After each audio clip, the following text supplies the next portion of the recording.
Jadi mulai latih Pak, latih. Dan itu latihannya sholat istikharah. Coba apa sholat istikharahnya cuma mau nikah doang kan? Kalau nggak nikah lagi nggak istikharah gitu. Gimana mau nikah lagi? Enggak, istikharah itu bukan ketika kita mau nikah doang. Nabi mengatakan idza hamma ahadukum, jika kamu punya masalah, keinginan, cita-cita, project, maka wudhulah yang bagus, lalu sholat 2 rakaat, baca doa istikharah. Itu doa ngomong ke hati kita hadapkan kepada Allah. Canggih gitu. Orang kalau biasa doa istikharah, dia akan terbiasa berdialog dengan jiwanya. Itu melewati meditasi Pak. Lewat meditasi itu cuma mengosongkan diri. Ini langsung berbicara dengan sumber keheningan itu. Orang meditasi kan mencari keheningan. Ini udah langsung sumber yang memberikan hening itu siapa? Kan Allah. Selesai di tangan Allah itu sudah.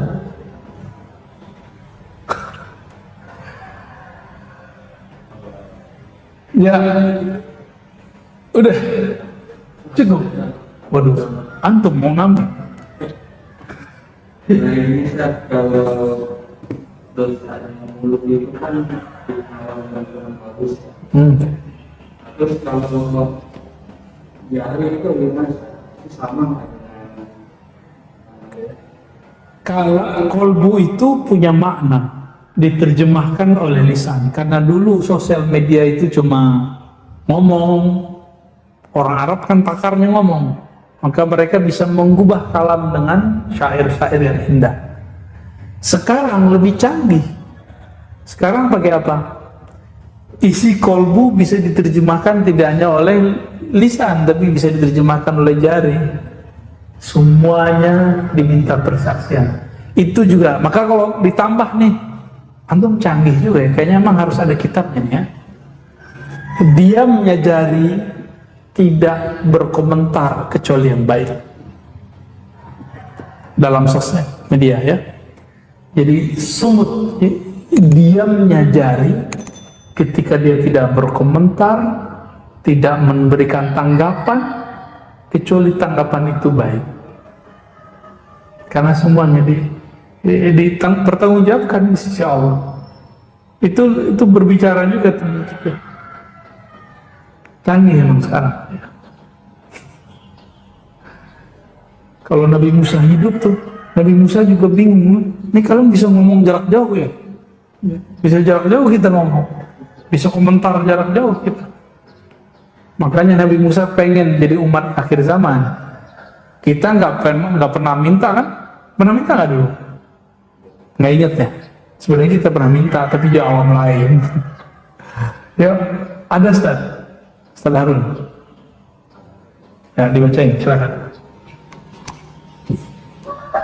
Izin tanya dia, karena kita tidak boleh zalim terhadap siapapun, bahkan diri kita sendiri. Pertanyaan, bila kita merasakan keinginan untuk minum khamar atau maksiat, bila kita hindari ini, malah zalim. Maksudnya apa itu?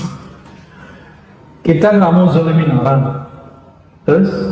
Ya, izin nanya dia, karena kita tidak boleh zalim terhadap siapapun, bahkan diri kita sendiri. Pertanyaan, bila kita merasakan keinginan untuk minum khamr atau maksiat, bila kita hindari ini, malah zalim. Ya, nanyanya polos banget ya. Ya, bagus. Jadi ada konsep sebagian orang, zalim itu tidak mengikuti keinginan, bukan. Zalim itu lawan dari keadilan. Keadilan itu menempatkan sesuatu sesuai tempatnya, fitrahnya. Kita difitrahkan nggak maksiat? Difitrahkan nggak? Diperintahkan nggak untuk minum khamar? Maka di saat ada keinginan itu kita nggak penuhi, emang kemudian jadi zalim? Enggak, justru kalau kita ikuti itulah yang zalim. Ini contoh yang sering saya pakai. Anak kita umur 10 tahun minta beliin motor. Dia pengen pakai motor. Bapak kasih atau bapak tahan? Zolim ketika bapak menahan, duit ada padahal. Itu zolim atau adil? Jadi keadilan itu tidak mesti dengan memberi ke semua keinginan. Keadilan itu kadang bisa dengan menahan satu pemberian.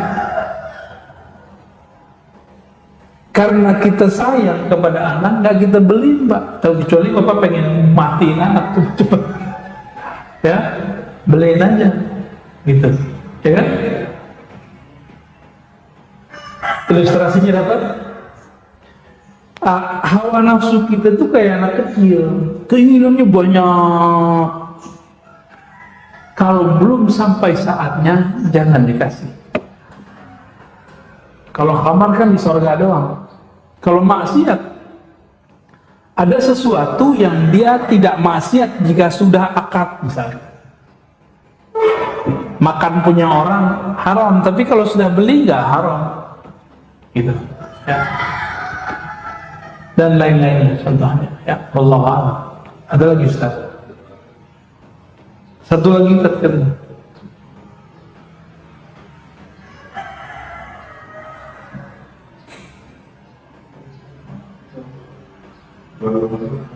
Ya. Orang mengetahui kabar Allah yang Allah kepada Tuhan, bagaimana kalau Kabar ya? Gimana pertanyaannya? Memahami kabar yang masuk ke kolbu dari Allah itu bukan? Oh, oke. Baik. Kolbu yang berzikir kepada Allah pasti yang masuk ke dalamnya nur. Tapi kolbu yang isinya kelalaian kepada Allah pasti masuknya dari setan. Maka perhatikan di saat sinyal-sinyal itu masuk, kita lagi zikir atau kita lagi mikir. Kita lagi zikir atau lagi mikirin dunia. Kalau lagi mikirin dunia, walaupun casingnya casing akhirat, itu tidak baik. Jangan diambil. Ya. Itu indikatornya. Dari mana itu? Dari hadis Imam Ahmad, hadis Imam Tirmidzi. Setan itu dan malaikat mempunyai belalai khusus ke kolbu. Jika dia zikir, maka belalai malaikatlah yang ada, sayap malaikatlah yang muncul. Jika tidak, maka belalai si iblis syaitan lah. Bukan belalai lagi ya. Kalau lagi banyak nyamuk nih, kenapa nih? Dia kan bisa nyuntikin tuh. Nah, suntikan itu tuh apa namanya tuh? Sumut.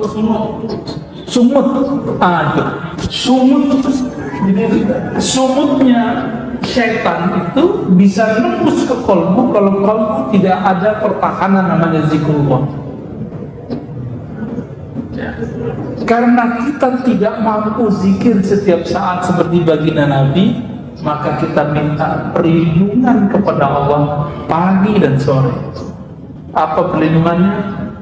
Ya qalbal qulub, wahai yang membolak-balik hati, tolong tetapkan hati kami dalam agamamu, taat kepada, supaya gak kemasukan. Jadi walaupun nih saya pegang kitab, Pak, saya duduk di masjid, saya duduk di mimbar ngomong pakai ayat Quran, tapi kalau saya tidak berlindung kepada Allah dan minta bantuan Allah, kalau saya berceramah, ceramahnya akan berisi kalam-kalam syaitan. Kalau nanti mirip-mirip kayak binatang buas tapi pakai dalil, itu aja bedanya. Agak soleh dikit pakai dalil, galaknya berdalil, Pak. Nah, kita nggak mau gitu ya. Kita maunya ya sesuai dengan kepentingan kolbu itulah. Oke, cukup ya. Nih, Masya Allah, atau mau kawin yang istiqoroh. Kalau pengungkapan banyak pengungkapan terjadi karena dia mengalami. Oh, itu beda lagi, ya. Tar dulu, kita terjemahin dulu. Mungkar artinya apa? Ini pertanyaannya bagus nih. Kemungkaran banyak terjadi karena diamnya orang-orang soleh. Oke? Ini kalam benar, tapi jangan ditaruh di tempat yang tidak benar. Untuk membenarkan salah satu sikap beberapa orang dan kelompok yang tidak sesuai juga dengan kema'rufan. Munkar lawannya ma'ruf. Apa arti ma'ruf? Dari kata arafah, sesuatu yang diketahui bahwa dia baik, itu ma'ruf namanya, pantas. Lawannya munkar, yang diingkari kebaikannya. Paham sudah? Maka sesuatu yang diingkari kebaikannya, munkar itu ada prosedurnya kalau ingin mengingkarinya. Dan pengingkaran terhadap kemungkaran itu caranya dengan taghayyur, bukan dengan halak, penghancuran. Man ra'a minkum munkaran falyughayyir biyadi. Ini berarti kan lafaznya, ini lafaz orang nggak perhatiin benar-benar. Orang maunya ngancur-ngancurin aja. Siapa yang melihat di antara kamu kemungkaran, sesuatu yang tidak terlihat ada kebaikan di dalamnya, falyughayyir, rubahlah tidak ada kebaikan menjadi baik. Yughayyir, rubah, ghayyara yughayyiru taghyiran. Bukan hancurkan lafaznya. Dirubah, Pak. Bisa nggak ngerubah itu? Kalau yang kita bayangin apa? Siapa yang melihat kemungkaran, hancurkan, gitu kan? Enggak begitu. Kemungkaran itu yang dirubah kemungkarannya atau pelaku kemungkarannya. Antum nih, ada tempat orang mabuk-mabukan, terus hancurin botol-botol. Emang begitu? Enggak begitu. Yang minumnya dan yang punyanya yang dibenerin. Itu yang disebut yughayyir, merubah. Gimana caranya supaya orang berubah tapi dia nggak tersinggung dan dia nggak merasa tersiksa? Itu yang disebut ma'ruf. Makanya jangankan hadis tadi ya. Di surat Luqman, ketika ada orang tua kita yang berbeda keyakinan dengan kita, apa kata Allah? Wasahibhuma fid dunya bil ma'ruf. Bersahabatlah, sikapilah, tanggapilah orang tuamu yang beda keyakinan itu dengan ma'ruf, dengan yang sepantasnya, yang menurut orang baik. Anak kalau ke orang tua gimana bagusnya? Ma'ruf namanya. Itu arti ma'ruf.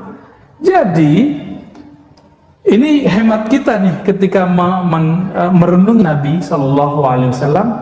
Siapa yang melihat kemungkaran yang tidak ada nilai kebaikan di dalamnya, maka rubahlah, falyughayyirhu. Siapa yang dirubah? Pelaku kemungkarannya. Kecuali sudah mentok, baru dia nggak mau, baru kemudian menggunakan kekuatan kekuasaan untuk menghancurkan tempat itu. Dan kita lihat ya,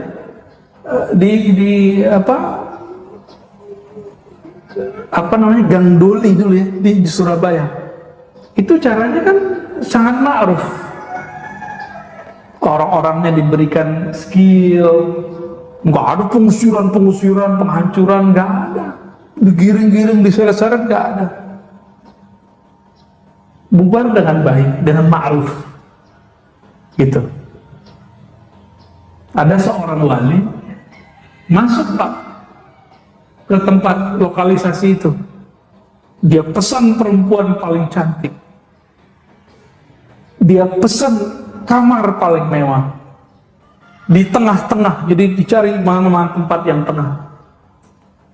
Masuklah ke kamar berdua sama yang cantik itu. Dia wali nih, penyamar. Sampai di dalam, dia nggak pegang, nggak sentuh sama sekali sih. Kalau kita langsung serobot kali Pak ya. Iman kita lemah Pak, nggak kuat kita. Cuma wali-wali tertentu yang bisa. Malah dia sholat. Dia sholat 2 rakaat, bermohon, nggak tahu apa yang diminta. Habis itu dia keluarkan uang, tambahan tips, padahal tadi udah dibayar. tambahan tips yang gede sekali untuk si perempuan. Perempuan itu bingung, kenapa saya jadi jamak? Malah nangis. Apa saya jelek? Enggak, kamu nggak jelek, kamu cantik. Tapi saya dapat tugas di sini. Akhirnya perempuan itu minta dinikahi. Ya nggak dinikahi, itu cuma tugas doang. Tugas untuk sholat di situ. Nggak lama setelah itu bubar itu Mbak, lokalisasi. Itu namanya ya, cara yang ma'ruf. Habis itu Allah ilhamilah orang-orang yang berkuasa di tempat itu, lalu mendapat kekuatan yang nggak tahu datang dari mana, lalu bisa menghabiskan orang-orang yang atau berkomunikasi dengan baik dengan backing-backingnya, udah terpinggirkan semua. Tuh cantik, gak ada korban, gak ada yang menderita. Walaupun kemudian ada yang teri-terinya ngeles ya, dia balik lagi ke dunia hitam. Ya, di dalam kolbu kita ada kehitaman, gak usah tuduh-tuduh orang hitam lah. Ya. Itu ma'ruf. Jadi yang dirubah siapa? Orangnya. Hancurin bangunannya, orangnya gak dibenerin. Dia buat bangunan baru gak? Gitu. Itu maknanya. Jadi jangan senang dulu untuk kita masuk gerbek ini enggak. Saya nggak sepakat gitu ya. Dakwah kita dakwah yang belayin kata Nabi, dengan kelembutan. Lembut tapi jelas, lembut tapi menyayatnya halus. Semoga dakwah-dakwah kita diridai oleh Allah Subhanahu wa taala dan dai-dai ulama-ulama yang sedang berjuang Allah ridai, Allah ampuni jika salah, Allah bimbing kepada jalan yang diridainya. Amin ya rabbal alamin. Subhanakallahumma wa bihamdika asyhadu an la ilaha illa anta astaghfiruka wa atubu ilaik. Allahumma shalli ala nabiyyina Muhammad. Assalamualaikum warahmatullahi wabarakatuh.